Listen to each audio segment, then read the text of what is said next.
Hello students, welcome back. हम देख रहे हैं इकोलॉजी और इन्वायरमेंट, और इकोलॉजी की और इन्वायरमेंट के अंदर जो हम चैप्टर हम देख रहे हैं वो है बायोडाइवर्सिटी एंड इट्स कंजर्वेशन। कि बायोडाइवर्सिटी क्या है और इसको हम कैसे कंजर्व कर सकते हैं, इसके बारे में हम देख रहे हैं। तो सबसे पहले बायोडाइवर्सिटी के बारे में हमने क्या देखा कि बायोडाइवर्सिटी जो है वैरायटी होती है लिविंग ऑर्गेनिज्म की। क्या होती है? लिविंग ऑर्गेनिज्म की वैरायटी है। कितने टाइप के लिविंग ऑर्गेनिज्म हमारे यहाँ पे एग्जिस्ट करते हैं। तो आज जो है हम देखने वाले हैं दो चीजें, जिसमें पहली चीज आती है आपकी थ्रेट्स टू बायोडाइवर्सिटी, कि जो बायोडाइवर्सिटी है, डिफरेंट वैरायटी है लिविंग ऑर्गेनिज्म की इस प्लेनेट अर्थ के ऊपर, तो उसको किस चीज से थ्रेट है, ठीक है, किस चीज से उसको खतरा है, और कैसे वो जो है एक्सटिंक्ट होने के उसके चांसेस हैं, कैसे स्पीशीज कम होने के चांसेस हैं, उसके बारे में देखेंगे। और नेक्स्ट देखेंगे हम कि नीड क्या है, क्या जरूरत है हमें कि हम बायोडाइवर्सिटी को कंजर्व करें, मतलब वो जो डिफरेंट वैरायटी है लिविंग ऑर्गेनिज्म की उनको बचा के रखें, ताकि फर्दर जो है वो आगे तक बहुत सारे मींस ईयर्स तक कंटिन्यू रहे और साथ में हमारी नेक्स्ट जनरेशन जो है उसका फायदा भी उठा पाए। ठीक है, तो यहाँ पे सबसे पहले थ्रेट्स टू बायोडाइवर्सिटी से पहले हम ये देखेंगे कि बायोडाइवर्सिटी में हमने क्या देखा था। हमने देखा था कि 1.7 से लेके 1.8 मिलियन स्पीशीज जो है, मिलियन स्पीशीज अभी तक हमने डिस्कवर भी कर लिए हैं, ठीक है, और उनको डिस्क्राइब भी कर चुके हैं, उनके बारे में कैरेक्टरिस्टिक फीचर्स को भी हम देख चुके हैं। ठीक है, तो ये कितने 1.7 से 1.8 मिलियन, 1 मिलियन कितने का, 10 लाख का होता है। इट मीन 17 लाख से लेके 18 लाख तक जो स्पीशीज जो है, ठीक है, इतनी स्पीशीज हम जो है अभी तक पहचान चुके हैं, उनको उनकी डिस्क्रिप्शन दे चुके हैं, क्या क्या कैरेक्टरिस्टिक्स हैं, कैसे डिफरेंट है उस चीज के बारे में। ठीक है, तो ये सारी चीजें हम देख चुके हैं। अब अगर हम बात करें थ्रेट्स टू बायोडाइवर्सिटी के, इसको डाइवर्सिटी, इस डाइवर्सिटी को खतरा किस चीज से, ठीक है, तो सबसे पहले अगर हम बात करें थ्रेट्स टू बायोडाइवर्सिटी, ये है सबसे बड़ा थ्रेट जो बायोडाइवर्सिटी के लिए है वो है एक्सटिंक्शन का। क्या है? Extinction of species, extinction of species. ठीक है, मैं जो बायोडाइवर्सिटी को जो प्रॉब्लम हो सकती है वो क्या हो सकता है कि स्पीशीज जो है एक्सटिंक्ट हो सकती है। तो कैसे एक्सटिंक्ट हो सकती है स्पीशीज? स्पीशीज एक्सटिंक्शन डिफरेंट तरीकों से होती है, जिसमें हम डिफरेंट जो रीजंस हैं इसके पीछे, स्पीशीज एक्सटिंक्शन के पीछे, उनको समझेंगे। पहला रीजन उसके पीछे जो है, first reason is habitat loss and fragmentation. Habitat loss and fragmentation. ठीक है, पहला ये रीजन है कि स्पीशीज का हैबिटेट जो है वो ही खत्म हो जाता है। हैबिटेट क्या होता है? हैबिटेट होता है जहां पे कोई स्पीशी पाई जाए। ठीक है, जहां पे कोई भी स्पीशी पाई जाए उसको क्या कहते हैं? हैबिटेट कहते हैं। उस हैबिटेट का लॉस होना, उस हैबिटेट का खत्म हो जाना, या फिर फ्रेगमेंटेशन क्या होता है कि जिस हैबिटेट में स्पीशी रह रही है उस हैबिटेट को दो या दो से ज्यादा हिस्सों में बढ़ जाना। उसके बीच में हमने सपोज करो अगर ये फॉरेस्ट वाला हैबिटेट था तो हमने इसको क्लियर कर दिया बीच में, तो इसके फ्रैगमेंट्स बन गए, अलग अलग फ्रैगमेंट्स बन गए। ठीक है, तो एक ये रीजन। दूसरा अगर रीजन हम बात करें तो वो है ओवर एक्सप्लॉइटेशन का। दूसरा रीजन क्या है? Over exploitation.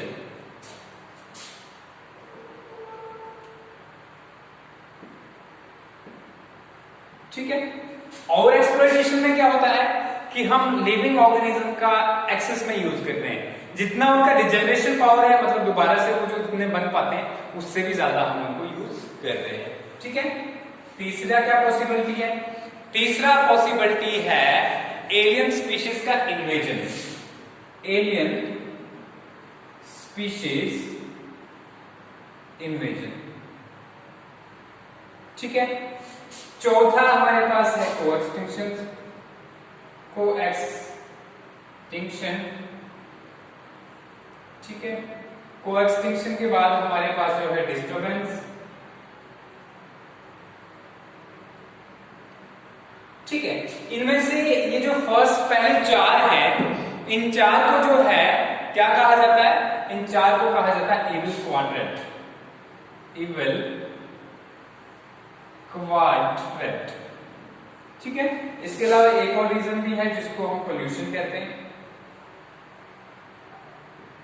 ठीक है, तो ये सारे रीजंस हैं जिसकी वजह से बायोडाइवर्सिटी को खतरा है, डिफरेंट जो लिविंग ऑर्गेनिज्म की वैरायटी है उसको खतरा है। देखते हैं कैसे अब, और ये सब होता किस लिए, ये सारी चीजें जो है, सबसे बड़ा जो है अगर रीजन जो है स्पीशीज एक्सटिंक्शन का, स्पीशीज एक्सटिंक्शन नेचुरल तरीके से भी हो सकती है और आर्टिफिशियल तरीके से भी हो सकती है, मतलब मैनमेड ह्यूमन इंटरफेरेंस से भी हो सकती है। नेचुरल तरीके से कैसे एक्सटिंक्शन हो सकती है? नेचुरल तरीके से एक्सटिंक्शन हो सकती है नेचुरल कैलामिटीज जैसे आती है, अर्थक्वेक्स हो गए, फॉरेस्ट फायर्स हो गई, तो ये सारी चीजें जो है, सुनामीज हो गई, तो इससे क्या होता है, हो सकता है। लेकिन ये ह्यूमन इंटरफेरेंस की बात हो रही है, सारी जो हम बात कर रहे हैं जिसकी वजह से, ह्यूमन की वजह से जो है प्रॉब्लम जो हो रही है बायोडाइवर्सिटी को, उस पर बात कर रहे हैं। तो सबसे पहले हैबिटेट लॉस और फ्रेगमेंटेशन को देखते हैं। हैबिटेट लॉस और फ्रेगमेंटेशन, हैबिटेट क्यों लॉस होता है? देखिए, ह्यूमन की पॉपुलेशन कंटिन्यूसली ग्रो कर रही है, ठीक है, इंसानों की पॉपुलेशन जो है कंटिन्यूसली, अगर इंडिया की ही बात करें तो 1.3 बिलियन तक जो है हमारी पॉपुलेशन पहुंच चुकी है। ठीक है, 1,30,000, बल्कि 1,40,000 नहीं, 1,40,00,000 तक हमारी पॉपुलेशन पहुंचने वाली है विद इन 5 to 10 years। तो यहां पे आप देख सकते हैं कि इतनी सारी पॉपुलेशन जब कंटिन्यूसली बढ़ रही है, तो सबसे पहले इन सारे लोगों के लिए हमें क्या चाहिए? फूड रिक्वायरमेंट उनकी पूरी करनी है। फूड रिक्वायरमेंट कैसे पूरी होगी? जब हम ज्यादा से ज्यादा क्रॉप्स उगाएंगे। क्रॉप्स कैसे उगाएंगे? जब ज्यादा से ज्यादा लैंड हमारे पास हो। ठीक है, एक चीज, अगर ये लैंड कहां से आएगा? इस लैंड के लिए या तो हम फॉरेस्ट को क्लियर करेंगे, फॉरेस्ट को क्लियर करेंगे, ठीक है, या वेटलैंड्स को, हम जो वेटलैंड्स हमारे पास हैं या उनको डिस्ट्रॉय कर देंगे। ठीक है, तो इस तरीके से हमारे पास एक्स्ट्रा लैंड आ जाएगा। तो अगर हम बात करें, किसकी बात करें? ट्रॉपिकल रेन फॉरेस्ट की, ऐसे फॉरेस्ट जो ट्रॉपिक्स के एरिया में पाए जाते हैं। ट्रॉपिक्स आपको पता होगा, ठीक है, बहुत बार देख भी चुके हैं हम। ये अर्थ है, ये इक्वेटर है, ये ट्रॉपिक ऑफ कैंसर और ये ट्रॉपिक ऑफ कैप्रिकॉर्न। तो इसके आसपास, इन ट्रॉपिक्स के आसपास इक्वेटर तक जो एरिया है, यहाँ पे जो रेन फॉरेस्ट पाए जाते हैं, जिनको कहते हैं ट्रॉपिकल रेन फॉरेस्ट। तो ट्रॉपिकल रेन फॉरेस्ट को हमने बहुत ज्यादा क्लियर कर लिया, ठीक है, मतलब 14% पहले अगर ट्रॉपिकल रेन फॉरेस्ट थे टोटल अर्थ पे, तो अब कितने बचे हैं? 6% तक ही रह चुके हैं, 6% तक ही सुकड़ गए। ठीक है, इसके अलावा अगर हम बात करें, हमारे पास अमेज़न रेन जो है, अमेज़न फॉरेस्ट जो है, ठीक है, ठीक है, इनको कहा जाता था लंग्स ऑफ द प्लेनेट। क्या कहा जाता था? Lungs of the planet. लेकिन अगर बात करें, इन अमेज़न रेन फॉरेस्ट को लंग्स ऑफ प्लेनेट इसलिए कहा जाता था क्योंकि 20% ऑक्सीजन जो है, 20% ऑक्सीजन तो इनकी वजह से ही जो है अर्थ पे बनती थी। और ऑक्सीजन आपको पता है हमारे लिए बहुत ही इंपॉर्टेंट है, इसके बिना हम सर्वाइव नहीं कर सकते। तो अमेज़न जो फॉरेस्ट हैं, इसका बहुत सारा एरिया हमने क्लियर कर दिया है। किसके लिए हमने किया है? या तो क्रॉप्स उगाने के लिए, ठीक है, या तो जो है ग्रासलैंड्स को रेज कर रहे हैं हम। ग्रासलैंड्स जो हैं उनको रेज कर रहे हैं ताकि हम कैटल्स को फीड करें और कैटल्स से हमें जो है क्या मिल सके? मीट मिल सके। तो ये जो है यहाँ पे क्या आ गया? हैबिटेट लॉस हो रहा है। ठीक है, हैबिटेट लॉस क्या हो रहा है? मतलब फॉरेस्ट के अंदर जो सारी स्पीशीज थी वो सारी खत्म हो रही है। ठीक है, ये तरीका है ह्यूमन। दूसरा, फायर से भी जो हैबिटेट लॉस होता है। अगर एक बार जंगल में आग लग गई, किसी वेजिटेशन वाले एरिया में आग लग गई, तो प्लांट्स तो खत्म होते ही होते हैं। साथ में अगर जो एनिमल भाग जाते हैं उस एरिया से, वो भी बाहर जाने के बाद फूड की क्योंकि कमी हो जाती है, तो वो भी अल्टीमेटली वो बाद में धीरे धीरे वो भी खत्म हो जाते हैं। तो इस तरह क्या होता है? स्पीशीज खत्म हो रही है हमारे पास। ठीक है, आपको पता है कि कुछ स्पीशीज ऐसी होती है जो किसी खास एरिया में ही पाई जाते हैं, जिनको क्या कहा जाता है? एंडेमिक। ठीक है, तो वो जो है ऐसी स्पीशीज उसी एरिया में पाई जाएंगी। इनकेस अगर वो एरिया डिस्ट्रॉय हो जाता है तो उस एरिया में जितनी भी स्पीशीज थी वो कहीं दूसरी जगह नहीं होंगी, इसलिए वो स्पीशीज अल्टीमेटली खत्म हो जाएगी, एक्सटिंक्ट हो जाएगी। ठीक है, दूसरा हम क्या देखते हैं? दूसरा हम हैबिटेट लॉस में और क्या देखते हैं, हमारे पास बहुत सारे वेटलैंड्स होते हैं। वेटलैंड्स क्या हो गए, जैसे पाउंड्स हैं, लेक्स हैं, ठीक है। आपने अभी भी आपको पता होगा कि हमारे पास lakes and waterways development authority है यहाँ पे JNK में, तो वो लेक्स का ध्यान रखती है। और ये आप न्यूज में डेली सुनते होंगे कि श्रीनगर जो डल लेक है उसके आसपास जो है एनक्रोचमेंट करते हैं लोग, मतलब उसके पास में घर बनाना स्टार्ट कर देते हैं, ठीक है। या जो झेलम रिवर है, क्योंकि वो भी नया रिवर है तो अब अपने पास बदलता रहता है, ठीक है, मीएंडरिंग कहते हैं इस प्रोसेस को। तो हम उन वेटलैंड्स वाले एरियाज को ऑक्युपाई करके अपना फायदा उठा रहे हैं और उनका एरिया धीरे धीरे श्रिंक होता जा रहा है, ठीक है। तो इस तरह क्या होगा कि जो उसके अंदर जो स्पीशीज पाई जाएंगी वो अल्टीमेटली वो खत्म हो जाएंगे। एक हो गया। दूसरी बात करते हैं ओवर एक्सप्लॉइटेशन की। ओवर एक्सप्लॉइटेशन में क्या होगा कि हम ज्यादा से ज्यादा जो है एक्सप्लॉइट कर रहे हैं, हम ऐसे स्पीशीज को जो है उनकी जरूरत से ज्यादा जो है उनको खत्म कर रहे हैं, खा रहे हैं, यूज कर रहे हैं। जैसे करके कुछ बहुत सारी स्पीशीज, जैसे डोडो था, ठीक है, वो खत्म हो गया। स्टेलर्स काऊ थी, स्टेलर्स काऊ जो है सी काऊ, ठीक है, रशिया में, वो खत्म हो गई। या हमारे पास पैसेंजर पिजन था, वो खत्म हो गया, पैसेंजर पिजन। या फिर जो टाइगर की डिफरेंट वैरायटीज थी हमारे पास, व्हाइट टाइगर बहुत सारे, ठीक है, तो वो खत्म हो गई। तो ये सारी चीजें जो है ये सारी एक्सटिंक्ट हो गई हमारे पास। तो इस तरीके से जो है हम ओवर एक्सप्लॉइटेशन, अभी हम क्या देख रहे हैं कि फिशेस के ऊपर जो है ज्यादा हम फीड करना स्टार्ट कर रहे हैं, फिशेस का मीट जो है बहुत सारा एक्सपोर्ट हो रहा है फिर, या फिर हमारी कंट्री के अंदर भी कंज्यूम हो रहा है। तो हमारी कंट्री नहीं बल्कि पूरे वर्ल्ड में जो है फिशेस को जरूरत से ज्यादा जो है यूज किया जा रहा है, मतलब उनको हार्वेस्ट किया जा रहा है। और हार्वेस्टिंग की वजह से उन स्पीशीज के खत्म होने के चांसेस हैं, ठीक है। दो हो गया। तीसरा है एलियन स्पीशीज इन्वेजन। कभी कभी हम जो है किसी इकोनॉमिक बेनिफिट के लिए बाहर से लाके एक स्पीशीज को दूसरी जगह डाल देते हैं और वहां पे उस स्पीशीज क्या करती है कि धीरे धीरे उस पूरे एरिया के उसको खत्म कर देती है। आपने पार्थेनियम देखा होगा, पार्थेनियम, ठीक है, पार्थेनियम जो व्हाइट कलर के छोटे छोटे ऐसे से फ्लावर्स होते हैं, यहाँ भरा पड़ा है टोटा में पूरे, ठीक है। तो ये ऐसी श्रब थी जो बाहर से आई हुई है, ठीक है, कैरेट ग्रास भी कहते हैं इसको, ठीक है, काउंटस ग्रास भी कहते हैं। तो इसने क्या काम किया कि जितनी श्रब्स और हर्ब्स थी उनको खत्म कर दिया पूरे एरिया में। इसके अलावा वाटर हायासिंथ इंट्रोड्यूस किया गया था इंडिया में, वाटर हायासिंथ, ठीक है। जब इसको इंट्रोड्यूस किया गया तो क्या हुआ कि किस लिए इंट्रोड्यूस किया गया था, तो कि वाटर में पोल्यूशन कम हो। लेकिन इसने ऐसा काम किया कि पूरे के पूरे लेक्स और उसको डिस्ट्रॉय कर दिया, क्योंकि पूरे के पूरा एरिया कवर कर दिया और उसके अंदर फिशेस वगैरह इंपॉर्टेंट जो स्पीशीज थी वो खत्म हो गई, ठीक है। तो ये एक रीजन और भी है। इसके बाद अगर हम बात करें को एक्सटिंक्शन की, एलियन स्पीशीज इन्वेजन की हो गई बात। को एक्सटिंक्शन की अगर हम बात करें तो को एक्सटिंक्शन में क्या होता है कि दोनों के दोनों जो ऑर्गेनिज्म हैं वो एक साथ में डेड हो जाते हैं। क्या हो जाते हैं? एक साथ में डेड हो जाते हैं। सपोज कीजिए कि कुछ ऐसे ऑर्गेनिजम्स हैं जो पैरासाइट के तौर पे, ऑब्लिगेट पैरासाइट सुना होगा आपने, फैकल्टेटिव पैरासाइट्स और ऑब्लिगेट पैरासाइट, दो टाइप के पैरासाइट्स होते हैं, ठीक है। आगे ऑब्लिगेट पैरासाइट्स क्या होते हैं? ऑब्लिगेट पैरासाइट्स ऐसे होते हैं जो ऑब्लिगेट पैरासाइट्स ऐसे होते हैं जो मतलब जो है होस्ट के बिना नहीं रह सकते। अगर हम उनके होस्ट को मार दें तो ये पैरासाइट्स खुद भी डेड हो जाए, ठीक है। क्लियर हो गया? तो ये एक चीज होगी। दूसरी अगर हम बात करें होस्ट और ऑब्लिगेट पैरासाइट के अलावा अगर हम बात करें जैसे कि लाइकेंस हैं, उनमें से अगर एक चीज को हम खत्म कर दें, ठीक है, एक चीज को खत्म कर दें या फाइकोबियाट या माइक्रोबायट को जो खत्म कर दें तो वो ग्रो नहीं करेगा, ठीक है। समझ आ गई? इसके अलावा आपने कुछ प्लांट्स देखे होंगे, ठीक है, जैसे कि राइजोडियम बैक्टीरिया है हमारे पास, माइकोराइजे देखा होगा, माइकोराइजे, राइजोडियम बैक्टीरिया नहीं, माइकोराइजे, ठीक है। तो ये माइकोराइजे फंगल एसोसिएशन होता है किसका? प्लांट्स के रूट्स के साथ। तो कुछ प्लांट्स इनके बिना ग्रो ही नहीं करते, और अगर ये फंगस सपोज करो इनको डिस्ट्रॉय कर देंगे तो प्लांट्स के रूट ग्रो नहीं करेंगे, तो काम खत्म हो गया, ठीक है। तो इस तरीके से हमारे बायोडायवर्सिटी को बहुत सारे नुकसान झेलने पड़ते हैं।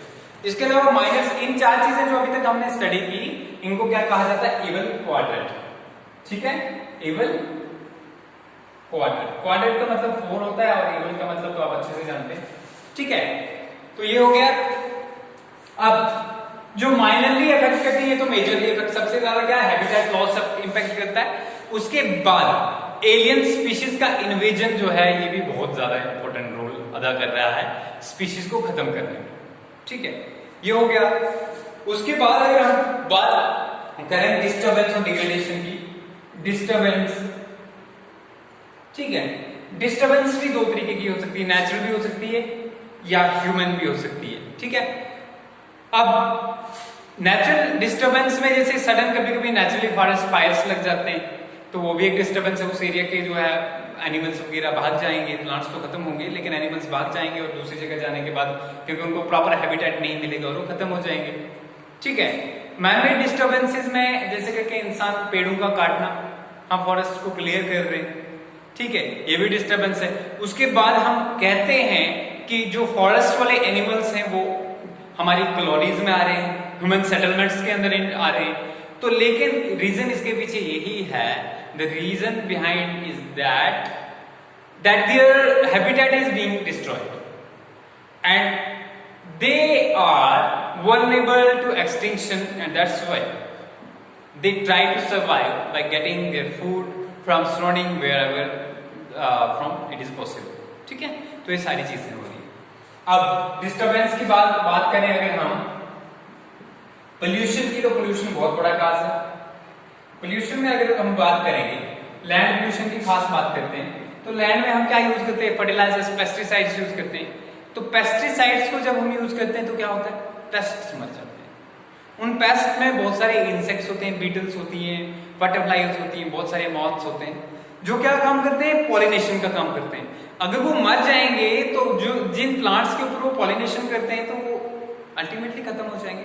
एक ये रीजन। दूसरा, हमने क्या देखा कि हमने जब ये ओवर इंसेक्टिसाइड पेस्टिसाइड्स का जो हम यूज कर रहे हैं, डीडीटी वगैरह जो हम पहले यूज करते थे, अब तो हमने बैन कर दिया है, उसका जब हम यूज करते हैं तो एक्यूमुलेट होती है, वो प्लांट्स में गई, प्लांट्स ने एनिमल्स को खाया, ठीक है, सॉरी, प्लांट्स को एनिमल्स ने खाया और वो जो केमिकल्स थे वो एनिमल्स में चले गए। ठीक है, फिर इसको कार्निवोर खाएगा, तो क्योंकि एनिमल्स में इनको एक्सक्रीट करने का कोई प्रोसेस नहीं होता, वो एक्सक्रीट नहीं होते तो वो एक्यूमुलेट होते रहते हैं एनिमल्स में। तो जितने हाई ट्रॉपिकल लेवल तक जाएंगे फूड चेन में वो, तो उतना ज्यादा जो है वो एक्यूमुलेट होंगे। तो इसकी वजह से अल्टीमेटली जो है ऑर्गेनिज्म डेड भी हो सकते हैं। ठीक है, तो एक कॉज भी है, इसको बायोमैग्निफिकेशन कहते हैं। क्या कहते हैं, बायोमैग्निफिकेशन।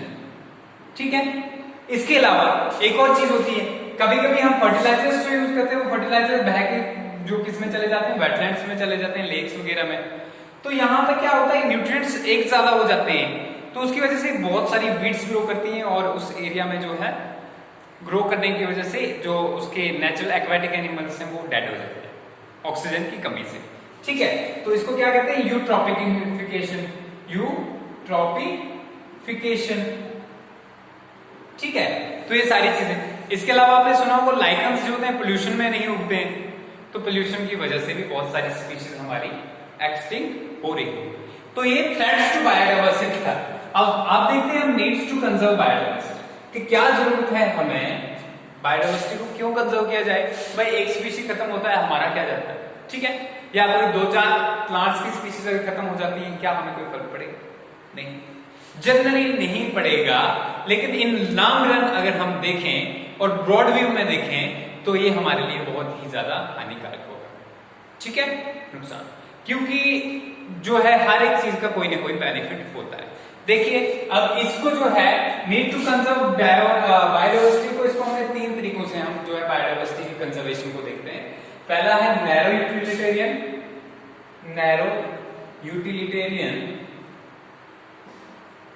दूसरा है ब्रॉड यूटिलिटेरियन, ठीक है, और तीसरा है एथिकल। ठीक है, ये 3 रीजंस मानते हैं कि हम बायोडायवर्सिटी को जिसकी वजह से कंजर्व करते हैं। कौन से, पहला है नैरो यूटिलिटेरियन, दूसरा ब्रॉड यूटिलिटेरियन और तीसरा एथिकल। नैरो यूटिलिटेरियन, यूटिलिटी क्या होता है, यूटिलिटी होता है यूज करना, किसी भी जो हमारे पास रिसोर्सेज हैं उनका यूज करना, उसको यूटिलाइज करना कहते हैं। ठीक है, तो यूटिलिटेरियन मतलब हमारी किस तरह हमारे यूज हो रहे हैं। अगर तंग सोच से हम सोचें, ठीक है, तो उसको कहेंगे नैरो यूटिलिटेरियन। अगर ब्रॉड तरीके से सोचें तो उसको कहेंगे ब्रॉड यूटिलिटेरियन। और फाइनली एथिकल। एथिकल मतलब होता है कि हम एक कॉमन सेंस से सोचते हैं, और जब हम पूरी अर्थ को जो अपना घर समझते हैं तो हमें फील होता है कि कहीं भी कोई प्लांट्स या कोई भी जो ऑर्गेनिज्म जिसके साथ जो है जो एक्सटिंक्ट होता है, तो हमें उसके बारे में फील होगा कि नहीं, ठीक है, ये ऑर्गेनिज्म एक्सटिंक्ट हो रहा है। तो यहाँ पे पहला जो है नैरो यूटिलिटेरियन। यूटिलिटी क्या, फूड अगर हम देखें, पहली चीज देखें फूड, तो कहां से मिलती है हमें? प्लांट से। इतनी क्रॉप सीरियल्स जो हैं, व्हीट वगैरह सारे, ठीक है, पल्सेस हैं, दालें हैं, कहां से मिलती है? प्लांट से। इसके अलावा एनिमल से मीट मिलता है, एग मिलता है, ठीक है। तो ये सारी चीजें जो है, पहली चीज फूड आ गई, यूटिलाइज होती है। दूसरा चीज अगर हम बात करें, फायरवुड आ गया, ठीक है, फायरवुड। 3 ट्रिलियन से ज्यादा लोग जो है क्या यूज करते हैं? फायरवुड यूज करते हैं। एनर्जी का सोर्स फूड को कुक करने के लिए फायरवुड का यूज करते हैं। तो ये फायरवुड आता है, ठीक है, ये हो गया। इसके अलावा तीसरी हम बात करें, तीसरा क्या आता है? तो इसके अलावा फाइबर आता है, फाइबर, ठीक है। फाइबर क्या होता है? जैसे कि हम कॉटन लेते हैं, प्लांट से बनता है, जूट लेते हैं, वो भी प्लांट से बनता है, ठीक है। इसके अलावा हेम्प जो है हमारी, उससे भी जो है हमारे पास फाइबर निकलता है। या फिर वूल जो है वो भी किससे आता है? वो एनिमल से आता है। तो ये सारे हमारे लिए इंपॉर्टेंट हैं, ठीक है, इसलिए इनको हमें बचाना जरूरी है, इसलिए हम इनको बचाना चाहिए, ठीक है। चौथी अगर हम बात करें तो टिम्बर जो है, ठीक है, फायरवुड के अलावा जो भी हम लकड़ी का यूटिलाइज करते हैं, चाहे वो फर्नीचर के लिए, चाहे वो घर में जो विंडोज वगैरह, खिड़कियां जो भी जो है बनाने में यूज करें, तो उसको क्या कहते हैं? हम टिम्बर कहते हैं। उस लकड़ी को टिम्बर कहा जाता है, ठीक है। तो ये सारी चीजें हो गई। इसके अलावा अगर इंडस्ट्रीज की बात करें हम, तो इंडस्ट्रीज के बहुत सारे प्रोडक्ट्स, जैसे करके रेजिन्स आ गया, ठीक है, रेजिन्स आ गया, डाइज आ गया। ये सारी डाइज वगैरह जो कपड़ों में आती हैं, कहां से आती है? प्लांट से आती है, ठीक है। रेजिन्स हो गया, डाइज हो गया। फिर इसके अलावा मेडिसिन की अगर बात करें हम, मेडिसिन, ठीक है, तो ये मेडिसिन कहां से आती है? ये भी जो है 25% मेडिसिन तो डायरेक्ट प्लांट से आती है। 25 से 30 हजार प्लांट्स जो हैं वो ट्रेडिशनली यूज किए जाते हैं मेडिसिन के तौर पर, ठीक है। तो ये जो है नैरो यूटिलिटेरियन तौर पर अगर हम देखें कि हमारे लिए प्लांट्स का और एनिमल्स का क्या इंपॉर्टेंस है, इसलिए हमें कंजर्व करना चाहिए, ये हमारा इसलिए यूज करना चाहिए। अब हम ब्रॉडली देखते हैं थोड़ा कि ब्रॉडली क्या बेनिफिट है प्लांट्स का। ये तो हमारा घर के फायदे के लिए देख लिया। अब सबके फायदे वाला जो है उसके लिए देखते हैं कि हमें प्लांट्स को क्यों बचाना चाहिए, ठीक है। पहले अगर हम बात करें तो ऑक्सीजन, क्या हमारे लिए ऑक्सीजन इंपॉर्टेंट है? Yes, why? Because we respire with the help of oxygen, and oxygen is important for breakdown of food inside our body. Until oxygen is not present we cannot survive, ठीक है। तो oxygen बहुत ही important है। तो कौन देता है? Plants देते हैं, ठीक है। जैसे करके अमेज़न रेन फॉरेस्ट की बात करी थी हमने, तो 20% ऑक्सीजन जो है वहीं से निकलती है, ठीक है। इसके अलावा भी जो हमारे फॉरेस्ट है, प्लांटेशन है, वेजिटेशन है, इसको भी बचा के रखना है हमको, क्योंकि हमें ऑक्सीजन चाहिए। पहली चीज होगी। दूसरा चीज हमें क्या देते हैं, ठीक है। दूसरी अगर बात करें क्या देते हैं प्लांट्स, तो ऑक्सीजन के अलावा जो है हमारे लिए, हमारे पास क्लाइमेट को रेगुलेट करने में बहुत ज्यादा हेल्प करते हैं, क्लाइमेट को कंट्रोल करने में हेल्प करते हैं। कैसे क्लाइमेट को? अगर फॉरेस्ट नहीं होंगे तो जो इवेपोरेशन नहीं होगी, आसपास के एनवायरनमेंट की कूलिंग नहीं होगी, तो वहां पे जो भी क्लाउड्स आएंगे वो ठंडे नहीं होंगे, तो वहां पे बारिश नहीं होगी, प्रेसिपिटेशन नहीं होगी, तो अल्टीमेटली पानी नहीं होगा, ठीक है। तो ये जो है इंपॉर्टेंट इसलिए भी है, ठीक है। तीसरी बात करें हम तो न्यूट्रिएंट साइक्लिंग में क्या होता है? डिफरेंट न्यूट्रिएंट्स जो है हमारे पास, कार्बन है, नाइट्रोजन है, ऑक्सीजन है, हाइड्रोजन है, ये फिजिकल और बायोलॉजिकल एनवायरनमेंट में चलते रहते हैं, और ये डिफरेंट जो हमारे एनिमल्स हैं, प्लांट्स हैं, इसको यूटिलाइज करके एक से दूसरे में कन्वर्ट करते रहते हैं। जैसे आपने देखा, राइजोबियम बैक्टीरिया नहीं होगा तो नाइट्रोजन कौन फिक्स करेगा, ठीक है। या हमारे पास माइकोराइजा नहीं होगा तो प्लांट्स के लिए नाइट्रोजन कौन फिक्स करेगा, और फिक्स नहीं करेगा तो प्लांट्स में नाइट्रोजन कैसे आएगी, ठीक है। और प्लांट्स में नहीं होगी तो फिर एनिमल्स को कहां से मिलेगी, ठीक है। प्लांट्स नहीं होंगे तो एनिमल्स फूड कहां से खाएंगे? तो ये सारा जो है न्यूट्रिएंट साइक्लिंग, जितने भी सारे न्यूट्रिएंट्स हैं ये इसके बीच में चलते रहते हैं, ठीक है। इसके अलावा पॉलिनेशन की बात करें, चौथा पॉलिनेशन, ठीक है। पॉलिनेशन क्या है? आपने देखा इतने सारे प्लांट्स हैं और जो फ्रूट्स वगैरह हमारे लिए कितने सारे प्लांट्स के हम डिफरेंट फ्रूट्स खाते हैं, ठीक है। इसके अलावा हम जो सीड्स खाते हैं, मतलब सीरियल फूड वगैरह सारी चीजें जो खाते हैं, तो कहां से आती है? प्लांट से। अब उन प्लांट्स को ये सारी चीजें बनने के लिए पॉलिनेशन की जरूरत होती है, और पॉलिनेशन कौन करता है? इंसेक्ट्स करते हैं, बर्ड्स करते हैं, बीटल्स करते हैं, और वो खत्म हो जाएंगे तो कैसे पॉलिनेशन? इसलिए वो इंसेक्ट्स भी इंपॉर्टेंट है, वो बीटल्स भी इंपॉर्टेंट है, वो सारे जो चीजें वो इंपॉर्टेंट है। अगर हम बैक्टीरिया की बात करें, ठीक है, या डिकम्पोजिशन की बात करें, देखो एक डिकम्पोजिशन की बात करें, अगर कोई चीज सड़ेगी नहीं, ऐसी पड़ी रहेगी तो कितना सारा कचरा बन जाएगा, तो न्यूट्रिएंट्स कैसे जो है रिसाइकल होंगे। इसलिए डिकम्पोजिशन भी इंपॉर्टेंट है। इसलिए वो बैक्टीरिया फंजाई जो चीजों को सड़ाते हैं, गलाते हैं, हम तो बोलते हैं कि वो डिजीज काज करते हैं, लेकिन वो बहुत सारे हमारे लिए हेल्पफुल भी है। तो वो सारे जो है ये सब ब्रॉडली यूटिलिटेरियन फूड में आ जाता है, ठीक है। इसके बाद जो है हम एथिकल देखते हैं। एथिकल की अगर हम बात करें तो एथिकल में हम ये देखते हैं कि हर एक चीज जो है वो इंपॉर्टेंट है, ठीक है। हम ये कहते हैं कि ठीक है, हर एक जो भी कोई चीज जो है वो हमारे पास जो भी स्पीशीज अवेलेबल है वो किसी न किसी कारण बनी है, ठीक है, उनका कोई ना कोई काम है, ठीक है। जैसे कि एग्जांपल ले लें प्लांट्स की, मेन एग्जांपल जनरली ले लें तो प्लांट्स के फायदा क्या है हमारे लिए? सबसे बड़ा फायदा है कि प्लांट्स जो है ऑक्सीजन देते हैं हमें और फूड देते हैं, ठीक है, इंसान को ही नहीं बल्कि पूरे एनिमल्स। अब डिफरेंट एनिमल्स की बात करें क्या क्या इंपॉर्टेंस है, बहुत सारे हमारे घर में यूज होते हैं, हम मिल्क ऑब्टेन करते हैं उनसे, हम मीट ऑब्टेन करते हैं उनसे, ठीक है। इसके अलावा हम एग्स ऑब्टेन करते हैं उनसे। इसके अलावा जो एनिमल्स हमारे लिए इंपॉर्टेंट नहीं लगते हैं तो वो भी कहीं ना कहीं प्लांट्स के लिए इंपॉर्टेंट होते हैं, जैसे कि बैक्टीरिया वगैरह जो डिकम्पोजर्स हैं वो डिकम्पोज करके न्यूट्रिएंट्स को फिर से सॉइल में मिलाते हैं और प्लांट्स उनसे उगते हैं, ठीक है। बहुत सारे एनिमल्स जैसे रोडेंट्स वगैरह जो है वो बर्डिंग करते हैं सॉइल के अंदर से, जो है बहुत बड़े बड़े जो है सुराख बनाते हैं, ठीक है, और उसकी वजह से जो है पानी वहां पे स्टोर रहता है, ठीक है, और पानी अंदर जो धरती के अंदर जाता है, ठीक है, वो भी इंपॉर्टेंट है, समझा गया। ये बीज बटरफ्लाईज ये पॉलिनेशन के लिए इंपॉर्टेंट है। तो ये सारी चीजें कहीं ना कहीं हमारे लिए कुछ ना कुछ इंपॉर्टेंस रखती है। और अगर हम बात करें तो अगर इस सारे इकोसिस्टम जो हमारे पास सर्विसेज देता है तो उसकी हम बात करें तो $32 ट्रिलियन, $32 ट्रिलियन यूएस डॉलर्स, ठीक है, यूएस डॉलर, या इसको हम ऐसे लिखते हैं, ठीक है। 32 ट्रिलियन यूएस डॉलर अगर इंसान को ये काम करना पड़ता तो इसके लिए कितना लगता? 32 ट्रिलियन एक साल के अंदर, ठीक है, इतना पैसा लगता है। ये सारे जो काम इकोसिस्टम के अंदर खुद ब खुद नेचर करता है, ठीक है। और हमारे पूरे नेशंस का जीडीपी कितना है? 16, ठीक है, ठीक है, 18 ट्रिलियन डॉलर्स, ठीक है, 18 ट्रिलियन यूएस डॉलर्स, इतना हमारे पूरी कंट्रीज ग्लोबल जीडीपी है। ये क्या है? Global GDP. अब ये जीडीपी क्या होता है? एक देश के अंदर जितनी भी सर्विसेज और प्रोडक्ट्स प्रोड्यूस होते हैं अगर उनकी कीमत लगाई जाए तो उसको हम जीडीपी कहते हैं, ठीक है। तो पूरी दुनिया के अंदर जितनी भी सारी सर्विसेज और प्रोडक्ट्स बनते हैं उनको अगर बेचा जाए, उनकी कीमत लगाई जाए तो उनकी कीमत कितनी? एक साल में कितना बनाता है पूरी दुनिया? 18 ट्रिलियन यूएस डॉलर बनाती है।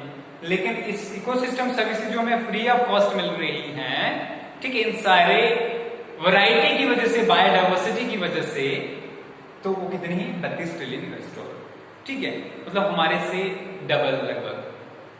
तो यहीं से आप सोच सकते हैं कि जितना बायोडाइवर्सिटी है इससे हमें कितने सारे बेनिफिट्स हैं जिनकी हम वैल्यू अभी तक कैलकुलेट नहीं कर पाए, ठीक है। तो जनरली ये सारा जो है हमने देखा थ्रेट्स टू बायोडाइवर्सिटी और नीड्स टू कंजर्व बायोडाइवर्सिटी। अब हम आगे रैंड डेटा बुक देखेंगे और जो है एंडेंजर्ड स्पीशीज क्या होती हैं, ठीक है, उसके बारे में नेक्स्ट लेक्चर में हम देखेंगे। ओके।